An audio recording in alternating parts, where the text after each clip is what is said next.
Welcome to Honest Money, your best guide to financial freedom. I'm Warren Ingram, the author of a few best-selling books, and I'm also an award-winning financial planner, and I've helped thousands of people on their journey to financial freedom. I'm not here to tell you what to do, but I am here to share my experience and the best ideas that I've learned, and I hope these ideas help you on your journey to financial freedom. Welcome to Honest Money. Today's a really interesting episode for us because we're talking to somebody who's actually done almost the impossible. He's taken himself from a debt hole to a savings mountain and onwards and upwards. So I'm really chuffed to be chatting to Charles Hsuan. Charles, thanks so much for joining us. Warren, the pleasure is mine. And I know I'm geeking out a bit here. I've been listening to your material with Bruce for the past maybe 6-7 years, and I've read your book. So if there was a fan club, I will be number one. And I must say, look, whoever hasn't read your 2 books yet, please do yourself a favor. It helped me a lot. This is one of the things I always share with people, like Warren's book, How to Make Your First Million. It is definitely must-have on your bookshelf. Oh, thank you very much. I appreciate it. So I'd like to kind of take you or take the listeners through your journey a little bit. And you know, the thing for me about money is, in South Africa particularly, but all around the world, financial institutions, you know, to me, they act like drug dealers to people who are hooked on crack cocaine. You know, they just make it incredibly easy for people, especially just starting work, to get access to debt. And then they make it even easier for people to spend that money that they now owe as fast as they possibly can. And so trying to tell people about the theory around this is really hard. Finding great examples of people who unfortunately got themselves into a debt hole, but then did the impossible to climb out of that debt hole and get themselves, going on a savings path is, to me, the most powerful story to tell. And so that's why I'm really keen to chat to you today, because I think that's the story you've got to share. So I don't want to put words in your mouth, but I'd just love it if you could share with our listeners your story around debt. Okay, so how this all happened will be 2017. I decided to resign from from working for somebody. I worked for a company called Entrepreneur, and after working there for 4 years as the digital advertising manager, I decided to go on my own because I realized I had something to offer, and I tried my best. In terms of, I've always been quite, when I say always, I'm talking about from 20 onwards, I've always been quite good with the money in terms of I don't spend more than I make. I have a credit card, I have a healthy limit, and I use it, but I never never spend more than I make. And I saved up for 3 months expenses before starting. And that was quite naive of me, because if I can go back, I'll save up a year's expenses, because it took me 7 months to get my first paying client, 7 months. So by month 4, the money was gone. Money was gone. And I had to tap into my credit card. And I see, okay, it's $5,000. Okay, $10,000. Okay, 20,000. Nah, it's not too bad. It's like one good client will pay it off. Next thing you know, I'm over 100,000 Rand in debt. And I'm not talking about lifestyle debt, like buying phones or shoes. This is just to pay off debit order and just to pay for petrol to get to client meetings. And I remember 2017, December, after paying off all my debit order, I had 950 Rand left. I was maxed out. I had 950 Rand left on my credit limit. I had no savings. I even sold my Kruger Rand. And I really wanted to cry. I was about to have a nervous breakdown. So that is how I got into debt. And over the years, I was building my business little by little. And I'm pretty sure you've heard this before. One of the most important things about business is to find out the pain that you solve for people, the problem that you solve for people. And when I look back now, the reason why it took me so long to land a client is I was never able to do that. So people wouldn't know I wasn't know what I was selling. People know what they were buying. But you know what? Nevertheless, hindsight 2020. So from year 2, I started to get public speaking gigs. I started to get paying clients. But that wasn't enough to cover my bills, because when you're earning a good salary, certain lifestyles comes with it. I mean, you know, Warren, I mean, you're flying, you know, there's certain things you're accustomed to. I had a private trainer. I was on private banking. I had the black card, you know, all those things. And I had to make tough decisions to cut one of them. I mean, everything one by one. I trained with my boxing trainer for about, we've been training with each other since 2013. And I had to tell him, listen, brother, I love to work with you, but I had to stop it. It was very, very tough. And also I had to, unfortunately, reduce the contribution on my RA and cut out all the non-essentials, meaning that, I mean, I like to look stylish. So I used to buy 2-3 pairs of sneakers every year, clothes. I had to have the latest looking stuff. I had to cut that. I haven't, you know, believe it or not, Warren, I haven't bought any new clothes or new shoes in the past 3 years. And my life is fine. So I'm the retailer's worst nightmare. I'm the retailer's worst nightmare because I won't be buying. I look at it, I window shop, but I don't buy it. So that's how I got into debt. And the total amount was over 3 years was about 170,000 on credit card. So at 170,000 on a credit card, they're probably charging you around about 25% interest a year. No, luckily not. Because I had a private banker, they gave me a better rate. And one thing I wanted to tell people, when they're surprised to hear it, is you can actually negotiate an interest rate. So once a year, I will phone to negotiate my interest rate, and I'll negotiate my home loan, and that helped. Even if it's 0.5% or 1%, that definitely helped. And people are surprised that I did that. So what I did was, as soon as I get income, I'll pay off a little bit, and to show them, like, listen, here's a track record. I'm not paying everything, but I'm paying little bit by little bit. So help me out here. So they were kind enough to reduce it. So I was paying about 15% interest, but still, that's a lot. So 15%, that means that if you weren't servicing the debt, it would have doubled on you in 5 years. So that's a scary place to be when you've got no income. Yes, it is. Yes, it is. Absolutely. Look, so I started earning, but in the beginning, I was earning income from getting clients, but that wasn't enough. That was far from what I was earning as a employee. So, like I said, all the lifestyle, I think in the first year I was in denial, and in the maybe first year and a half I was in denial. Like, you know, yeah, it's like 50 grand, 100 grand. Yeah, I can get out of it. You know, a few big clients and I'll get out of it, but I didn't. So it just snowballed to the point that yes. So now you're sitting at 170,000 rand in debt, with this massive weight on your shoulders, and you know the potential nervous breakdowns and all that stuff are sitting there. How do you turn that ship around? Well, this is the amazing thing. So I've always been pretty good with my money, like I mentioned. And one of the things what I wanted to do years ago, this was back in 2012, I bought a rental property. It was 2-bathroom, 2-bedroom, 100 squares, and I was renting it out. And that was kind of like my saving grace in a way, that I was able to sell it during the lockdown last year. But this is the amazing thing. And I'm a man of faith, so I really believe that God was looking after me because I was faithful in the small things. So what I mean by that is the tenant was supposed to move out in April. So according to the contract, I can't put it on market. I can only put it on market for rental or for sale 2 months before. So if you work it backwards, that's like 1st of March that I can put it on sale. But before that happened, before I even put it on sale, I think it was maybe middle or late February, I got a call from the agent to say, you have a buyer. I'm like, what? Wow. I'm like, what? But has that guy even seen the place? She's like, no, he saw the photos. I was like, what? And the amount that he pitched was a lot more than I expect. So just to give you an example, I was planning to sell the place for about $870, and he came in at $920 without me saying a thing. So if that's not a miracle, I don't know what is. But then again, that wasn't the end of the story. As you know, with lockdown or the normal transfer of housing, it takes normally it's 90 days. But because of the lockdown, people got sick and tested COVID. It took 150 days. That doesn't mean that just because the house was sold, I was still scot-free. I still had to service the bond with no tenant. And the rent was $8,500 a month. So you can imagine my stress level. And plus, I was getting married in May. So I'm actually quite surprised, Warren, that I'm still sane. Well, I think I'm sane. Yeah, I'll take your word for it.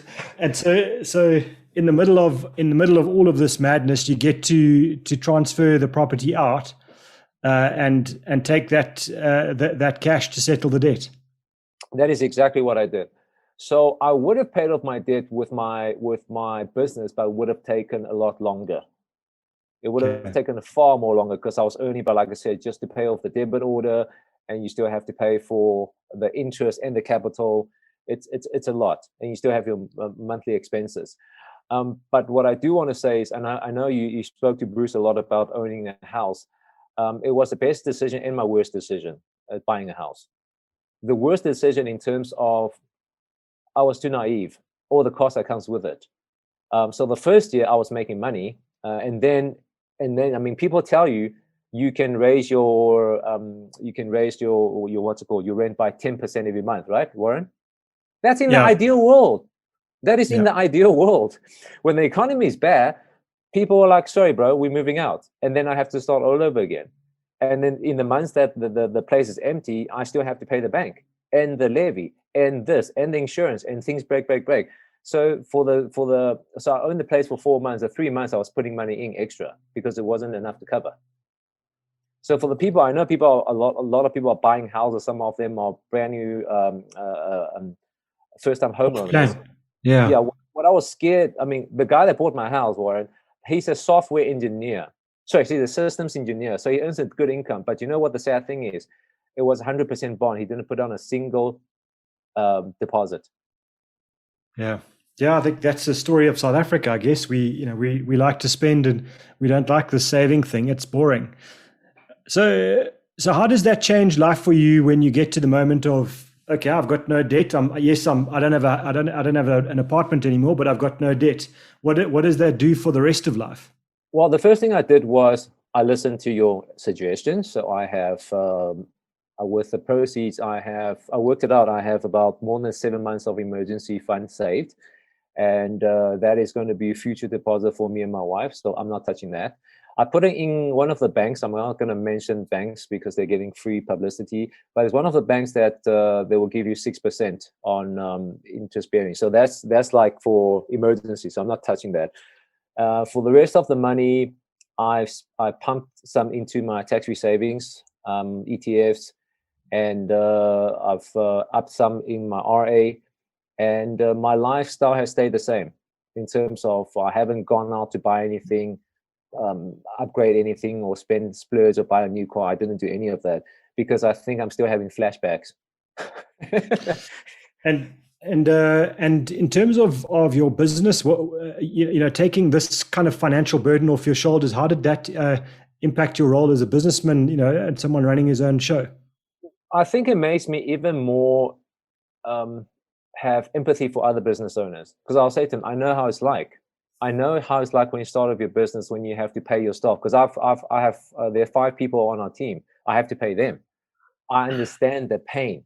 So it makes me, when I speak to them, I'm not just reading out of a book. I've been through it myself. And also at the same time, it gives me more freedom to invest back into my business. So as an example, so I do storytelling, sales training. I work with business owners to work out their marketing and sales message with the use of storytelling. But with everything that I earn, I invest it back in the business. So as an example, I am building my own platform on my website. So instead of using, let's say, Google Doc or whatever, I'm using that money to spend on developers to build my own systems and processes. Because there's another guy I listen to a lot. One of them is Elon Ray's, other one is Pablo. They talk about you need to build the systems into assets of value so you can sell it one day. So that's what I've been doing with my money. I just have a lot more freedom to do that. So one of the things I liked that we were chatting about off air was that you mentioned your wife is kind of a partner for you in the money game, in the way that you guys run your finances. Yeah. So and remember, Charles, this is a podcast, so we're not going to be able to see your great graphics. But I'd love for you to tell people about your picture that she built for you. So my lovely wife, Dominic, I think this is what is 2 A4s together? Is that A1? I have no idea. Okay, but anyways, so guys, when you're listening, imagine it's on a big piece of paper with two A4s put together. So my wife came up with this idea called Operation Blue Stars. So she has the number that I owed, the 170,000, and there are milestones. Every 10,000 rand paid, she gamified it. I'll get a treat, so to speak. So I'll get a sports massage, I'll get dinner with her, I'll have a picnic and this and that. And it helped me keep on track, because every time I paid off, let's say $1,000, I cross it off the mark. And it makes it more real. It shows you that, you know what, you're getting, it's like running a marathon. I just passed the first checkpoint, second checkpoint, third checkpoint, and it really, really helped. So that's what she did. And what I end up doing is I've laminated these two papers, and I'm keeping it for the rest of my life, because this is something that I can share with other people. So I think that's really powerful, and I'm glad you used the marathon analogy, because for people who aren't married, maybe not in a serious relationship where you want to disclose all your finances, there is still the ability to use a training buddy, like you would do in running, in your money issues, especially around debt. So one of the things I love is, if you look at Stokvels in South Africa, to me, that is the power of positive peer pressure at its best. Because you can sit with one person or a group of five, and you can say, guys, I've got debt. You don't have to tell everybody your deepest, darkest financial secrets, but you could say, I've got debt. I'm committing to knocking that debt off over the next 12 months. And I need you to hold me to account. So once a month, we're going to sit down, we're going to share a water because we're not spending money. And we're going to talk about how I've got there. And every month, if you've got a meeting to go to with your friends, and it could be, it could be a Zoom, I guess nowadays, that they hold you to account to say, well, how have you done? And what are your goals? And are you achieving the goals? Are you making progress? If you're not, what's holding you back? But that positive peer pressure of somebody that you respect, that's holding you accountable for your goals and the goals that you've set, becomes a really powerful motivator. It becomes a powerful motivator to get up in the middle of winter to go running, and it's equally powerful to deal with your debt goals. And even if you're through the debt issue, the savings goals is the next step. And so I think that's really powerful. There's a reason why people who are married, and it doesn't matter how you're married, but people who are married or in very long-term relationships tend to increase their wealth by about 14% a year more than people who are single. And there's a reason for that. And I've heard that before. Oh, there's one thing I forgot to mention, which is another practical thing that we did. On Google Sheets, we actually have a budget. So on the budget will be like my side or her side, how much we earn, what are the incomes that's coming in, and there's the debit order side, and then there are the groceries, vitamins. Basically, every single cent has a name to it, and we look at it once a month. So we set up a budget for grocery. Let's say between the two of us, let's say argument's sake, $4,000.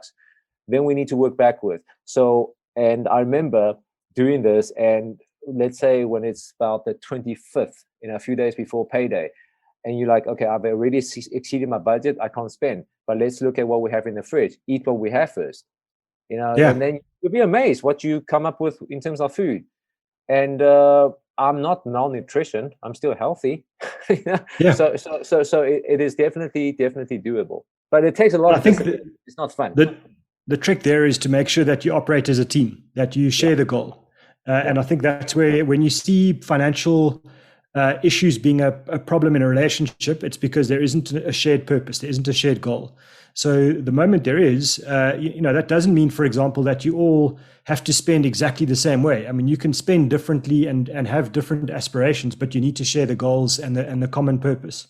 Yeah, I think that's Warren, you mentioned about the future goals. So one of the things that we're doing is, because we're both business owners, and so we like to take a break, let's say twice a year. So we're saving up for a short holiday, as an example. That becomes our savings goal. So my wife will sometimes say to me, Charles, imagine if you don't buy that new jacket that can go into our holiday savings. And I'll be like, yeah, you're right, I don't need that jacket. She's done it to me a few times. So we have that one for that. We have one for our future house that we want to buy. So that's look, the greatest, I must say, one of the greatest lessons that my mom taught me growing up she said to me, Charles, marry well.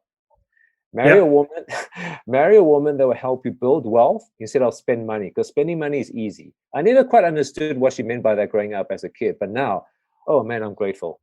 I'm very grateful. So we're about out of time, Charles, and I thought I'd like to find out what's the one piece of advice you would give the 19-year-old version of yourself, knowing what you know today. Read more books, and don't spend more than you earn, and look for investment opportunity that will give you exceptional returns. But also be careful of scams, because when it's, like the old saying say, when it's too good to be true, it normally is. And I burned my fingers with bad scams. Well, not bad scams, but I bought stock in certain companies that just went haywire because I didn't know better. So that's what I'll tell my 20-year-old self. Fantastic. On that note, we're going to wrap up. Charles, thanks so much for joining. It was wonderful to have you on the show, and best of luck with the next steps. I can't wait to hear the progress in the years ahead. Thank you, Warren. Thank you for listening to Honest Money. If you have any questions, you're welcome to reach out to me on Twitter. My handle is @Warren Ingram. Don't forget to subscribe. We're on Spotify and Apple Podcast. Chat soon.